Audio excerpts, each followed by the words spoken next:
Très bien mes petits boucliers de viande. Écoutez bien parce que nous avons un putain de banger qui arrive. Dites-moi, qu'est-ce qui pourrait être pire qu'une bande de joueurs de banjo qui débarquerait à votre fête sans y avoir été invités? Je sais pas, peut-être s'ils s'avéraient être des vampires assoiffés de sang qui commenceraient à chasser tout le monde pour le fun. Ouais, peut-être que ce serait pire. Ouais, mais c'est bien plus qu'un simple film de vampires. C'est une histoire étonnante qui vous touchera quand les personnages se feront déchiqueter. Et tout ça aboutira à une des battles finales les plus dingues que vous ayez jamais vues. Alors, préparez-vous, parce que je suis ici pour vous expliquer les erreurs commises, ce que vous devriez faire, et comment battre le Dracula irlandais dans Sinners.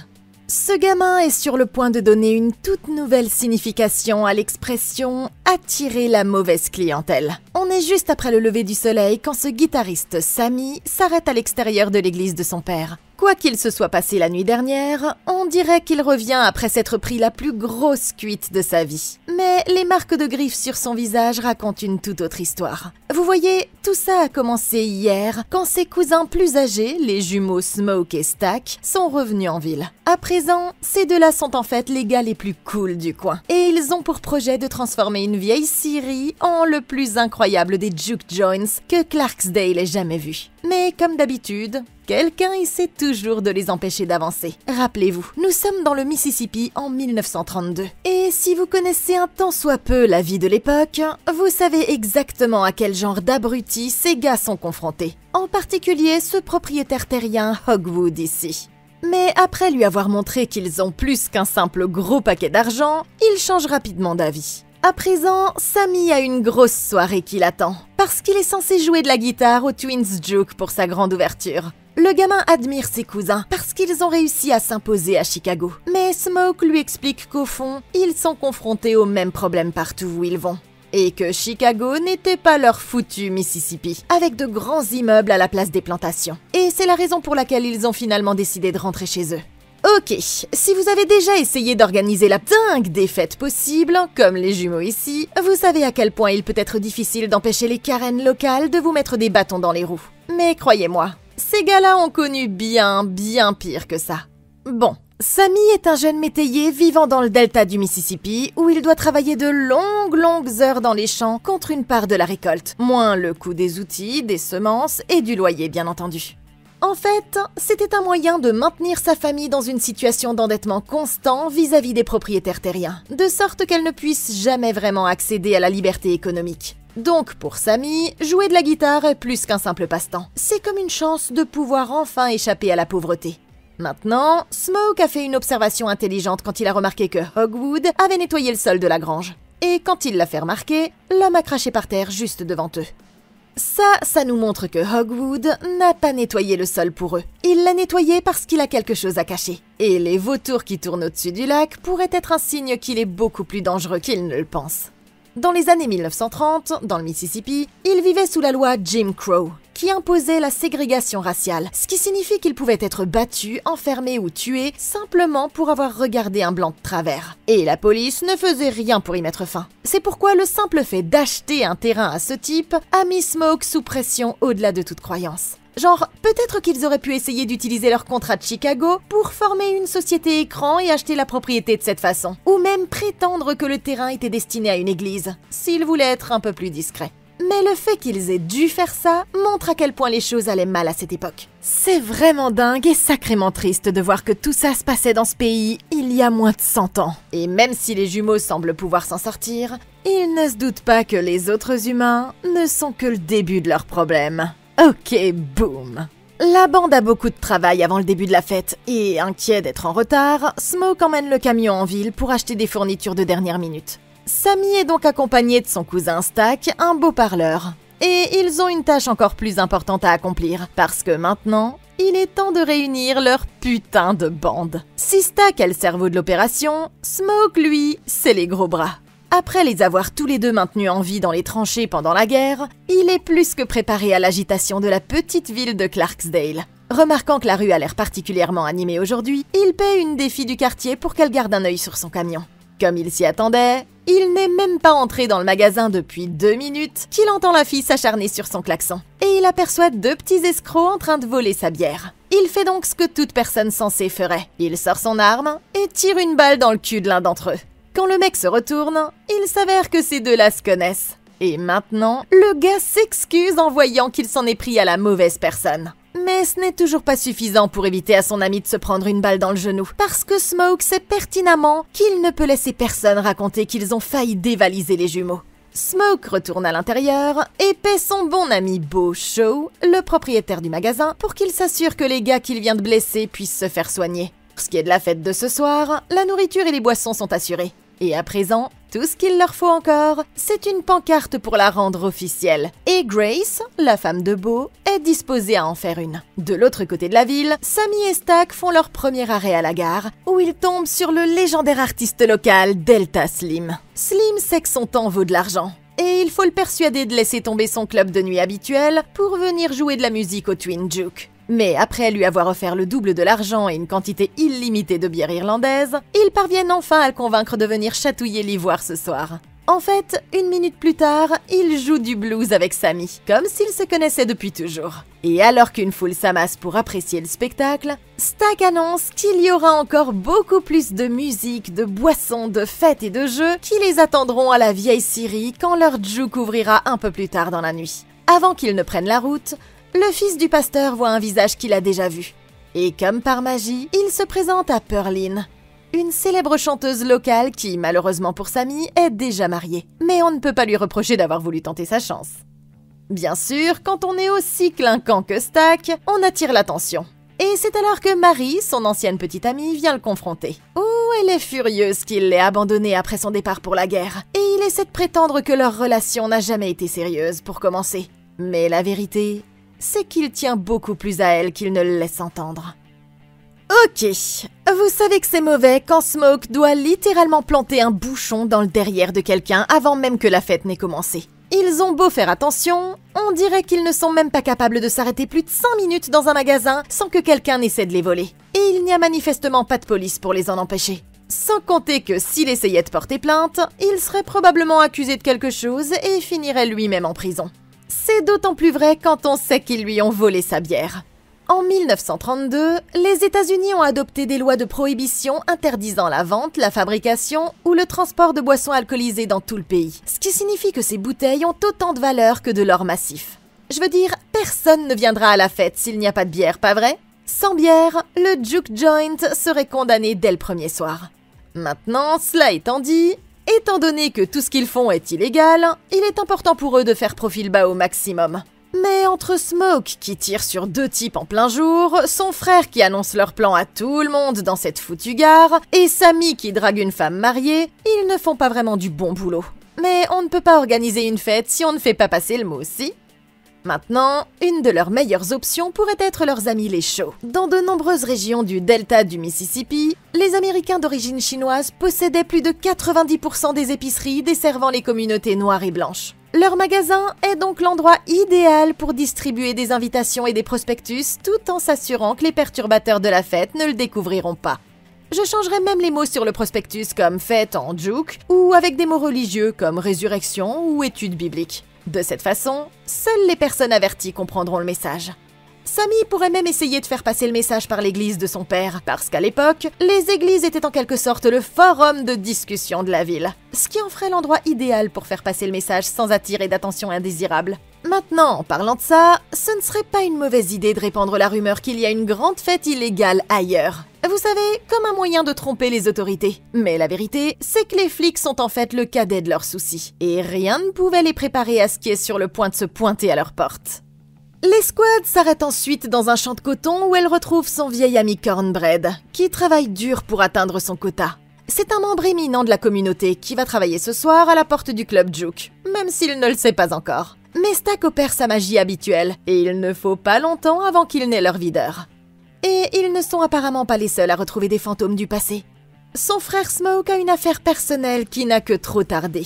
Après avoir terminé en ville, il s'arrête pour rendre visite à sa femme Annie, à qui il n'a pas parlé depuis des années. Ils se sont éloignés l'un de l'autre après le décès tragique de leur nourrisson, ce qui lui a fait perdre la foi en tout, sauf en l'argent et le pouvoir.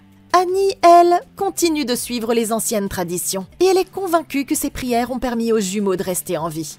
Il sait que ce qu'il a fait est mal, et même si ça lui fait mal de l'admettre, il a enfin trouvé le courage de dire qu'il est désolé. Mais ce soir, toutes ses prières vont être mises à l'épreuve. Parallèlement, dans une petite ferme située à la périphérie de la ville, un homme à l'air débraillé semble tout droit tomber du ciel, jetant un regard par-dessus son épaule alors qu'il se dirige en titubant vers la porte. Son dos est couvert de cloques douloureuses et il est littéralement en train de griller comme un putain de poulet, jusqu'à ce qu'il puisse se mettre à l'abri du soleil. Il explique à ce couple qu'il est traqué par un groupe d'Indiens Choctaw et leur propose de les payer en pièces d'or s'ils peuvent le mettre à l'abri. Quand les chasseurs se pointent quelques minutes plus tard, le chef tente d'avertir Joanne qu'ils n'ont plus beaucoup de temps. Mais elle lui dit de laisser tomber, sans suivre son conseil. Et ce sera là sa plus grosse erreur. Il se fait tard et les chasseurs partent précipitamment avant le coucher du soleil. Mais étrangement, quand elle retourne à l'intérieur, il n'y a aucune trace de son mari. En fait, toute la maison est silencieuse, à l'exception du bruit d'une chaise à bascule qui grince contre le parquet. Et quand elle passe la tête dans la pièce du fond pour voir ce qui s'est passé, elle voit l'étranger la bouche couverte de sang et son mari allongé sur le sol, face contre terre. Tout à coup, son mari se relève, les dents transformées en crocs aiguisés comme des rasoirs. Et elle ne peut rien faire d'autre que de hurler quand il se retourne pour s'en prendre à elle à son tour. Ça fait 2 morts et il en reste 10. Ok, juste au moment où les choses dans cette ville ne semblaient pas pouvoir être pires, ces deux-là se retrouvent à laisser le cousin irlandais de Dracula se jouer d'eux comme de véritables crétins. Eh bien, ça n'aurait pas pu arriver à un meilleur couple. Et par là, je ne veux pas dire que vous étiez tous les deux de bonnes personnes. Je veux dire que vous l'avez tous les deux bien mérité. Si une chose est sûre, c'est que tous les deux vous avez merdé.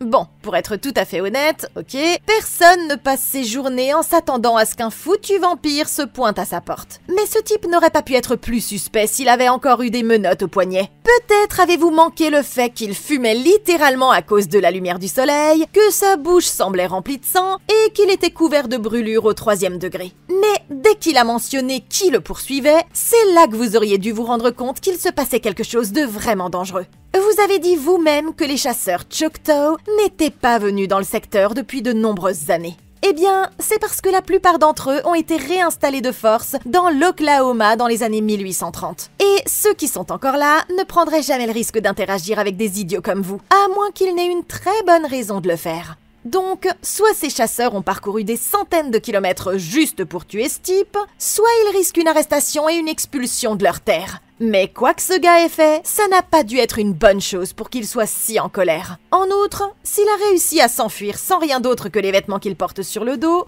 comment diable ont-ils pu manquer sa poche pleine de pièces d'or? À moins qu'il ne les ait cachées dans un endroit dont vous ne voulez pas connaître l'emplacement exact. Et dans ce cas, je lui dirais de garder ses fichues pièces. Ça, c'était le signe qu'il fallait lui claquer la porte au nez et laisser la nature faire son œuvre.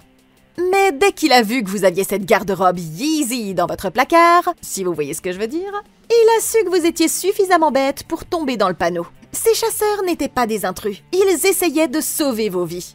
Et si vous n'aviez pas été si aveuglé par votre racisme, ils auraient pu vous sauver vous, ainsi que tous les autres habitants de la ville de ce qui est sur le point d'arriver. Mais grâce à ces imbéciles, ce type est sur le point d'anéantir la moitié de Clarksdale en l'espace de quelques heures seulement. Et maintenant, personne ne pourra plus rien faire pour l'arrêter. Alors, au nom de tous ceux qui vivent là, merci beaucoup, bande de petits malins, parce qu'il semblerait que vous ayez tout simplement merdé. À présent, il est officiellement temps de donner le coup d'envoi au Club Juke. Mais les jumeaux ne tardent pas à rencontrer des problèmes. Smoke veut que le bar n'accepte que de l'argent liquide, et certains clients essaient de payer avec des pièces de la plantation. Mais Stack exige qu'il s'en accommode pour que tout le monde se sente le bienvenu. Ils ont déjà fort à faire. Alors quand Marie se présente et commence à chercher son cousin, Sammy intervient et tente de lui montrer la porte, avant de découvrir que la mère de Marie a élevé Stack et Smoke comme s'il s'agissait de ses propres fils. Stack finit par la pousser à partir, mais ce n'est pas parce qu'il le veut. Pour la première fois, il fait preuve d'honnêteté et avoue qu'il a toujours été amoureux d'elle, mais il sait que la repousser est tout ce qu'il peut faire pour la protéger. Maintenant que Delta Slim a chauffé la salle, il est temps pour Sammy de montrer ce qu'il sait faire. et attirant l'attention de tout le monde, il appelle le gamin à le rejoindre sur scène. Sammy prend sa guitare et commence à jouer un morceau qu'il a écrit pour son père. Et c'est un des blues les plus puissants que l'on ait jamais entendu. En fait, la foule se joint à lui et l'énergie dans la salle devient presque magique, ouvrant une porte à travers le temps lui-même, alors que les esprits des ancêtres de Sammy, passés et à venir, viennent ajouter leur propre musique à la fête. Mais la vérité, c'est qu'ils ne sont pas les seuls à écouter. À l'extérieur, le vampire et ses nouveaux disciples sont attirés par le talent musical et spirituel de Sammy. Et il ne lui faut pas longtemps avant de décider qu'il veut ce pouvoir pour lui-même. Évidemment, Cornbread voit immédiatement à des kilomètres que ces trois-là vont causer des problèmes. Alors il envoie vite chercher les jumeaux quand il les voit s'approcher de la porte. Le chef se présente comme Remick et il dit qu'ils sont un groupe itinérant de 3 musiciens venus de Caroline du Nord. Et il leur demande s'ils peuvent entrer pour un repas chaud. Ils se présentent tous comme des professionnels sérieux. Et après avoir pris en compte ce qu'il adviendrait de la présence de blancs à la réception, Remick promet qu'il ne cherche pas d'ennui, offrant même plus d'argent et n'acceptant aucun refus de leur part. À ce moment-là, Smoke tend la main vers son arme. Mais même après ça, l'homme dit qu'ils camperont près de la route, juste au cas où il changerait d'avis. Bien entendu, Stack pense que c'est une erreur de refuser des clients qui paient, mais son frère a raison, parce que même s'ils ont promis de ne pas causer de problème, le simple fait de les laisser entrer serait dangereux pour tous les autres. Il y a tellement de gens sur la piste de danse qu'on pourrait penser que l'argent coule à flot. Mais le problème, c'est que la plupart d'entre eux ont payé avec les crédits de la plantation. Et à ce rythme, les jumeaux seront ruinés d'ici quelques semaines seulement.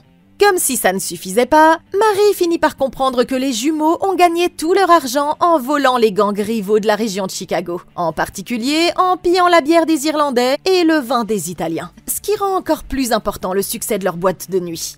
Au final, Marie sait que les étrangers seront plus enclins à lui faire confiance à elle. Elle propose donc d'aller voir ce que ces musiciens ambulants ont à offrir. Et Stack accepte l'idée à contre-cœur, lui donnant son pistolet au cas où il tenterait quelque chose de bizarre. Ok, comme d'habitude, l'instinct de Smoke était très bon, mais il n'a aucune idée de la pertinence de son intuition. La seule raison pour laquelle ils envisagent de laisser entrer Remick et son groupe, c'est parce qu'il manque de dinero. Mais cela étant dit, l'inviter à entrer serait évidemment une énorme erreur. Bien sûr, nous autres, nous savons déjà que ce sont des vampires. Mais même pour des gens normaux, il y avait quelque chose d'autre à leur sujet qui ne collait pas.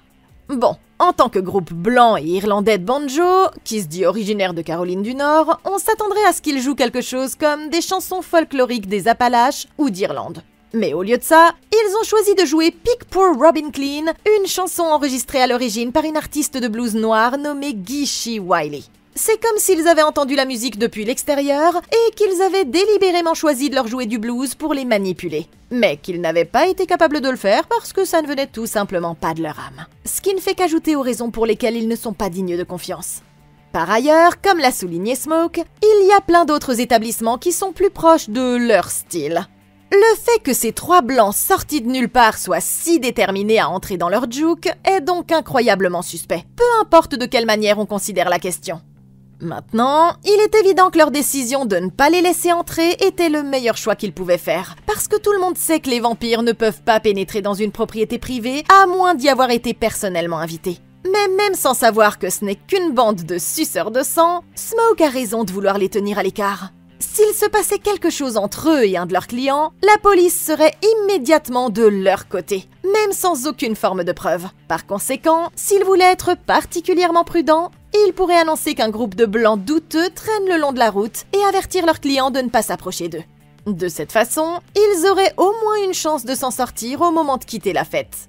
Bien sûr, tant qu'ils refuseront de les laisser entrer, ils seront tous en sécurité. Mais dès que quelqu'un franchira cette porte, il sera pour ainsi dire déjà mort. Et c'est la raison pour laquelle ce que Marie s'apprête à faire est une si mauvaise idée. Bien qu'ils perdent de l'argent ce soir, Smoke mentionne qu'il leur reste environ 2 mois avant d'être complètement à sec. Donc, au lieu de traiter avec Remick et son escouade, ils devraient simplement accepter le L de loser pour le moment. Et mettre au point un système soit en cessant de prendre les pièces de la plantation, ou en trouvant un moyen de les échanger dans les magasins de la compagnie contre des fournitures utiles comme des provisions pour continuer à faire tourner le joke. Dans ce cas, ils ne prendraient aucun risque à devoir traiter avec Remick et ses amis. Mais ils ne pourront pas vraiment se défendre tant qu'ils ne sauront pas à quoi ils ont affaire. Et malheureusement, c'est quelque chose qu'ils vont devoir apprendre à la dure.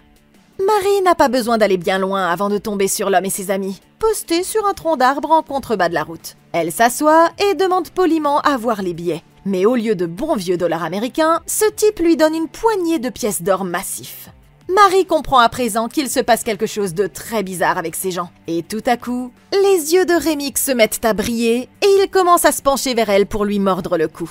Réagissant rapidement, elle sort le Draco et lui dit qu'elle va y aller. Mais au moment où elle tourne le dos pour rentrer, le monstre prend tout à coup son envol et l'attaque avant même qu'elle ne sache ce qu'il a frappé. Ça fait donc 3 morts et il en reste 9. Maintenant que les aînés de la famille ont Marie sous leur coupe, elle peut entrer dans la fête sans être inquiétée. Parce que Cornbread ici ne réfléchit pas à 2 fois avant de la laisser pénétrer dans la grange. 1 minute plus tard, Delta Slim sort pour prendre l'air. Et Cornbread lui demande de surveiller la porte pendant qu'il va se soulager. Mais il ne se doute pas que c'est la dernière fois qu'on le verra vivant. Il s'éloigne sur le chemin, juste assez pour avoir un peu d'intimité. Jusqu'à ce que tout à coup, une paire d'yeux brillants sorte de l'ombre juste derrière lui. Et que, comme Marie, il soit pris par surprise avant même d'avoir eu le temps de réagir. Ce qui en fait 4 de moins, et il en reste 8. À présent, à l'intérieur, ils sont tous trop distraits pour remarquer que Marie entraîne Stack à l'abri des regards de la foule. Au même moment, Smoke envoie Sammy chercher son frère pour qu'il l'aide à mettre fin à une bagarre. Mais le temps qu'ils arrivent, il est déjà trop tard. Quand ils ouvrent la porte, ils sont tous les deux horrifiés de voir Marie courbée sur le corps de Stack, en train de lui arracher violemment la gorge. S'apercevant qu'elle a été démasquée, Marie se relève la bouche couverte de sang et commence à essayer de s'expliquer. Mais Smoke n'hésite pas une seconde et utilise ses 2 armes de poing pour lui balancer toute sa puissance de feu directement dans la poitrine, excepté une dernière balle. Les fêtards sont sous le choc et le silence se fait soudain tandis que les coups de feu retentissent. Mais 1 seconde plus tard, Marie se relève en riant, évitant la dernière balle de Smoke avant de s'échapper dans la nuit. Bon. Qualifier ce moment de déchirant serait un euphémisme. Smoke se précipite aux côtés de son frère, et sachant qu'il ne peut plus rien faire, il dit une dernière fois à Stack qu'il l'aime avant qu'il ne meure des suites de ses blessures.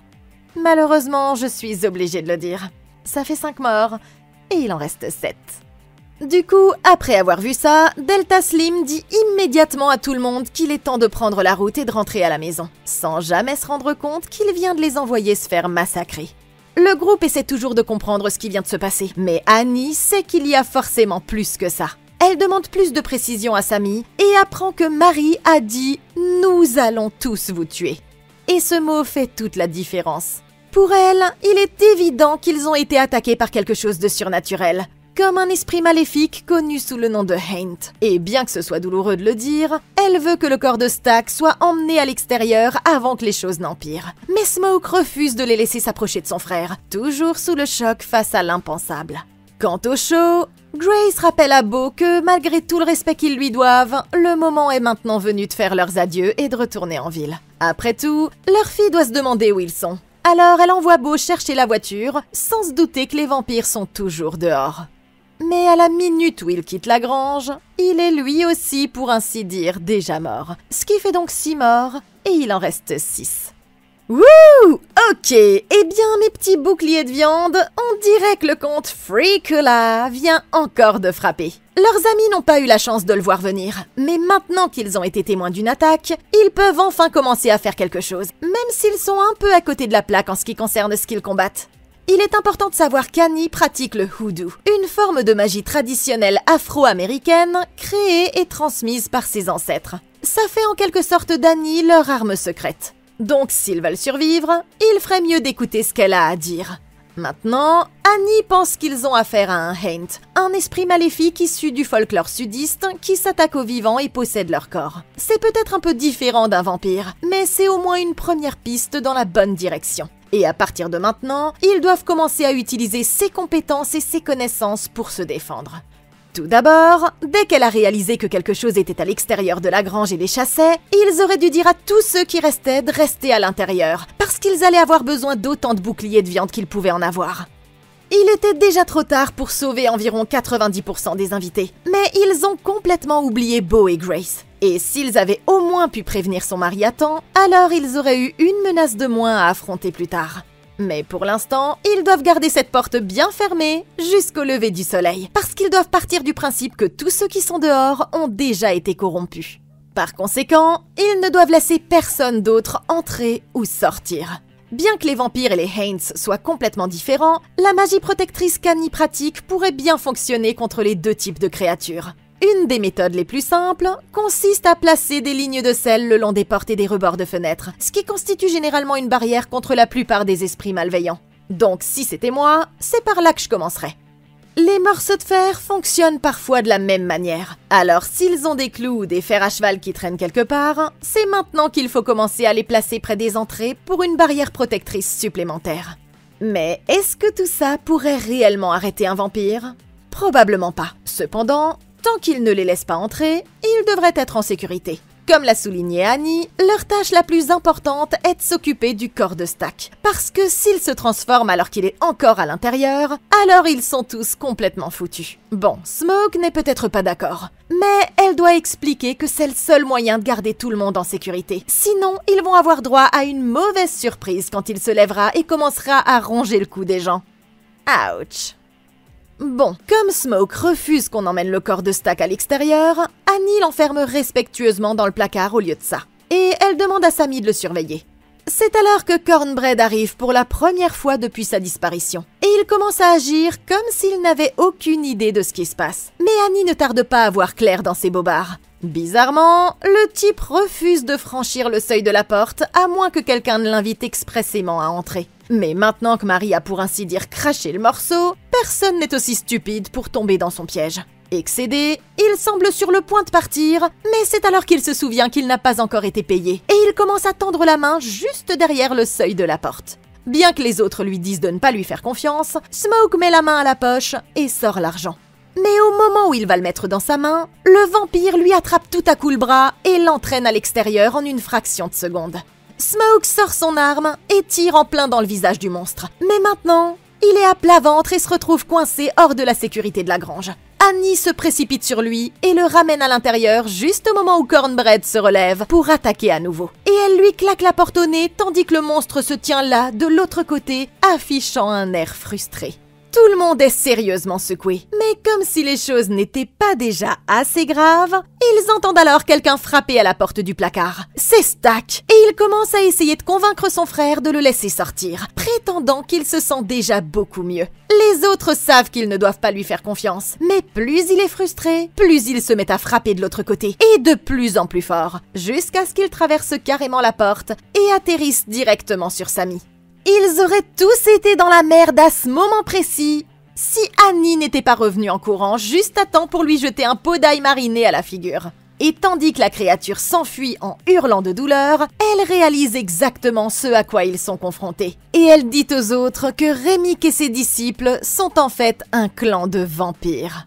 Grace veut sortir à l'extérieur pour chercher son mari, mais les autres savent qu'elle sera morte au moment où elle franchira la porte. Alors, ils la convainquent de se cacher ici avec tout le monde au Juke et d'attendre le lever du soleil. Annie prend les devants et demande à tout le monde de rassembler le plus de matériel de combat contre les vampires qu'ils peuvent trouver, expliquant qu'ils ne peuvent être tués que par le soleil ou par un pieu dans le cœur. Smoke demande si éliminer le chef pourrait sauver son frère, mais elle explique qu'il est déjà trop tard une fois qu'on a été infecté, et que la seule façon de les aider est de les tuer tous un par un. Puis, elle lui fait promettre qu'il fera la même chose pour elle si jamais elle se faisait mordre. Ok. Oh, enfin nous y sommes. On dirait qu'ils ont enfin compris ce que Rémic et ses potes sont vraiment. Maintenant qu'ils connaissent la vérité, il est temps de mettre à jour leur stratégie. Annie a raison sur un point, parce que tout le monde sait que les meilleurs moyens de tuer des vampires sont la lumière du jour ou un pieu en bois. Mais il y a peut-être d'autres méthodes qu'ils négligent. La première est la décapitation pure et simple, dont certaines histoires disent qu'elle peut empêcher le vampire de se régénérer après avoir été tué. D'un point de vue symbolique, ça rompt le lien entre le corps et l'âme du vampire. Mais d'un point de vue plus pratique, séparer le cerveau de la moelle épinière élimine complètement le contrôle des fonctions motrices, ce qui les prive ainsi de tout moyen d'attaquer physiquement. Bon, ils ont une bonne réserve d'armes à feu, mais nous savons que des tirs directs dans le corps ne feront que les ralentir. Cela dit, ils possèdent quelques fusils de gros calibre. qui devrait être assez puissant pour produire les mêmes effets qu'une décapitation avec un tir bien placé. À partir de maintenant, il devrait donc se concentrer sur la tête chaque fois que ce sera possible et essayer de maximiser l'utilisation de toutes les armes dont il dispose. Une machette ou une pelle bien effilée pourront également faire l'affaire, mais il leur faudra alors s'approcher suffisamment près pour que le coup soit efficace. Par ailleurs, une option encore plus intéressante serait d'utiliser le feu, parce qu'il a pour effet de détruire le corps du vampire au niveau cellulaire bien plus rapidement que son pouvoir de régénération ne peut le faire. Ici au club, ils ont des douzaines de bouteilles de liqueur de maïs qui est suffisamment inflammable pour être utilisée comme cocktail Molotov, ce qui leur confère une arme extrêmement puissante qu'ils pourront lancer sur les vampires à longue distance. Maintenant, Annie a bien commencé, en rassemblant de l'ail, de l'argent et des pieux en bois au cas où ils seraient contraints de se battre. Mais en l'état actuel des choses, ils sont toujours protégés par le fait que les vampires ne peuvent pas franchir le seuil de la grange sans y avoir été invités. Donc, tout ce qu'ils ont réellement à faire, c'est de rester enfermés à l'intérieur de la grange et ils devraient être en sécurité jusqu'au matin. Le seul problème, c'est que ce n'est jamais aussi simple. Un des plus grands pouvoirs du vampire est la capacité de manipuler votre esprit. Et Smoke a failli tomber dans le panneau 2 fois depuis le début de cette histoire. Alors maintenant, ils doivent faire un pacte pour ne plus ouvrir la porte jusqu'au matin. Peu importe qui se présentera à l'extérieur. Tant que les vampires restent dehors, survivre jusqu'au lever du soleil devrait être facile. Mais bien sûr, il y a leur ami Rémi qui s'y présent, et il a encore quelques tours dans son sac. Alors qu'il fouille l'endroit pour trouver plus de matériel, Perlin tombe sur un corps qu'il n'avait pas remarqué auparavant, et il traîne immédiatement le gars à l'extérieur avant qu'il ne se transforme. Avec l'apparition d'un nouveau cadavre mystérieux dans la grange, les survivants commencent à s'inquiéter de la possibilité qu'un vampire se cache encore parmi eux. Annie imagine alors un plan pour le découvrir. Elle prend un bocal d'ail, le fait circuler et demande à chacun d'en prendre une bouchée. Le dernier à participer est Delta Slim. Et à la surprise générale, il commence à s'étouffer dès que l'ail touche sa bouche. Mais il parvient finalement à se ressaisir en disant que toute la bière irlandaise de luxe a dû lui détraquer l'estomac. Du coup, maintenant, ils commencent à douter de ce qui s'est passé. Et quand ils retournent à l'endroit où ils ont trouvé le corps, ils se rendent compte qu'il n'y avait pas de sang sur le sol finalement. L'homme était juste inconscient dans une flaque de vin. À ce moment précis, l'homme se réveille à l'extérieur et il commence à supplier les autres de le laisser entrer. Et réalisant que l'homme était juste dans les vapes, ils ouvrent la porte. Mais Cornbread l'attrape et enfonce ses crocs dans la gorge de l'homme. Au même moment, Beau, le mari de Grace, sort de l'ombre et lui dit qu'il est temps de rentrer à la maison. Mais voyant que les ruses habituelles ne suffiront pas, le chef lui-même décide qu'il est temps de se joindre aux négociations. Rémi apparaît et promet qu'ils pourront tous vivre ensemble comme une grande famille heureuse s'ils le laissent entrer. Mais dans le cas contraire, ils seront obligés de rendre visite à la fille de la femme qui est actuellement toute seule à l'épicerie. Il s'avère que les vampires peuvent désormais voir les souvenirs des autres, et pour le prouver, ils commencent à parler en chinois des choses que seul Beau peut savoir. En faisant ça, il les a piégés en leur proposant 2 décisions impossibles à prendre, mais il décide de leur offrir une autre façon de s'en sortir. En fait, ce n'est pas la totalité d'entre eux qui l'intéresse. Il ne s'intéresse qu'à Sammy et à son don de créer un pont avec le monde des esprits grâce à sa musique. Rémi est mort depuis très longtemps, et il a soif de communauté et de pouvoir revoir ses ancêtres à travers le pouvoir de la musique. S'il lui livre le fils du prédicateur, le vampire promet qu'il laissera tout le monde partir. Mais ses amis préfèrent mourir plutôt que de laisser les monstres s'emparer de lui. Se tournant vers Smoke, il révèle que leur Juke était condamné à un échec depuis le début. Parce que Hogwood et ses copains racistes avaient seulement l'intention d'attendre le matin avant de venir tuer les jumeaux et de voler tout leur argent. Mais les autres le tirent à l'intérieur juste avant qu'il ne soit sur le point de craquer. Et les vampires savent que ce n'est qu'une question de temps avant que quelqu'un ne craque. La rencontre a tellement secoué Smoke qu'il a du mal à réfléchir. Mais Grace, elle, décide qu'elle en a officiellement assez. Elle n'a pas l'intention de rester les bras croisés et d'attendre que les vampires s'en prennent à sa fille ou à n'importe qui d'autre dans la ville. Et elle veut que Smoke et les autres l'aident à combattre ces buveurs de sang avant qu'ils ne tuent encore plus de leurs amis. Le problème, c'est que les autres veulent toujours attendre jusqu'au matin. Mais c'est alors qu'ils entendent le chant de toutes les voix des vampires qui s'unissent sur l'air de Pick Poor Robin Clean de Gishy Wiley tout en encerclant tout le bâtiment. Grace essaie de se boucher les oreilles pour bloquer le son de la voix de son mari, mais elle est horrifiée de découvrir qu'elle peut encore l'entendre chanter dans sa propre tête. Atteignant son point de rupture, elle saisit le pieu sur la table et se précipite vers la porte. Smoke essaie de lui couvrir la bouche quand il réalise ce qui est sur le point de se passer, mais elle lui mord la main et hurle aux vampires qu'ils peuvent entrer, bande d'enculés! Et c'est le moment où l'enfer va finalement se déchaîner. Ok, oh wow, d'accord, donc ça maintenant, c'est une des choses les plus stupides qu'elle pouvait faire. Je comprends tout à fait que Grace ait paniqué, mais si son but était de se battre dignement, c'était clairement pas le bon scénario. Rémick pensait les avoir mis au pied du mur quand il a parlé de s'en prendre à sa fille. Mais ça, c'est la manipulation classique des vampires dont je parlais plus haut. Il voulait qu'elle panique et fasse un mauvais choix. Mais quand on y pense, il y avait une faille majeure dans son plan, qu'ils auraient pu essayer d'exploiter d'abord. Leur fille Lisa surveille peut-être le magasin toute seule, mais elle est incroyablement intelligente, et elle n'ouvrirait probablement jamais la porte aussi tard dans la nuit à quelqu'un d'autre que ses parents. Bon, maintenant, ils n'ont aucune chance de réussir à tuer tous les vampires. Mais s'ils s'étaient concentrés uniquement sur l'élimination de Beau, ils auraient au moins pu écarter cette menace du tableau. Alors voilà ce que je pense. Ce qu'ils auraient dû faire ici, c'est utiliser les propres pouvoirs du vampire contre lui en lui faisant croire qu'elle était en train de se faire avoir, en utilisant Grace pour attirer son mari à s'approcher, sans pour autant l'inviter à l'intérieur. Ils auraient probablement mordu à l'hameçon, puisqu'ils l'ont presque eu tout à l'heure. Mais dès que Beau aurait été suffisamment proche, quelqu'un aurait pu lancer un cocktail Molotov directement au pied de Beau, utilisant le feu comme moyen de le tuer sans avoir à quitter la sécurité de la grange.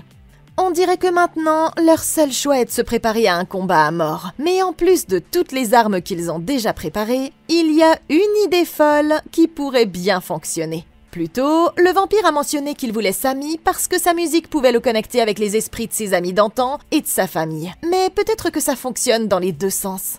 Pendant que ses amis se préparent à combattre les vampires, Sammy devrait prendre sa guitare et commencer à en jouer comme si sa vie en dépendait, en essayant d'appeler les esprits de ses propres ancêtres pour qu'ils les aident à combattre les vampires, un peu comme dans la battle ultime des groupes de musique.